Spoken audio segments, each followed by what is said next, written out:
এই লোকটা এতটাই পারফেক্ট ভাবে তীর মারতে পারতো যে তার সবগুলো তীর একদমই নিশানার মাঝ বরাবর লেগে যেত, কারণ এই শালা একদমই বোর্ডের কাছ থেকে নিশানা লাগাচ্ছিল।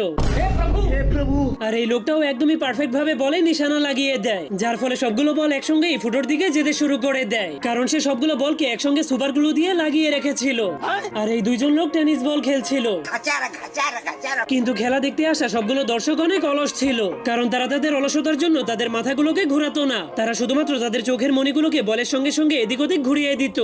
আর এটা হলো দুনিয়ার সব থেকে বড় বরফের পাহাড়, এই জন্য যারা সেখানে স্কেটিং করতে আসতো তারা প্রচন্ড ভয়ে থরথর করে কাঁপতে শুরু করে দিত। কিন্তু তখনই সে 1 সেকেন্ডের মধ্যেই নিচে নেমে আসে, কারণ সেই পাহাড়টা ছিল একটা নকল পাহাড়ের পেইন্টিং। আর এই সবগুলো লোক যখনই রেসিং করার জন্য দৌড়াতে শুরু করে তখন তারা সবাই একসঙ্গেই দৌড়াতে শুরু করে দেয়, কারণ তারা সবাই একই কোম্পানির ভিটামিন খেয়েছিল। আর এই মেয়েগুলো সাঁতারের রেস করতে শুরু করে, কিন্তু তখন হাজার হাজার মানুষের ভিতর থেকে একটা জল পড়ে সেই রেসটাকে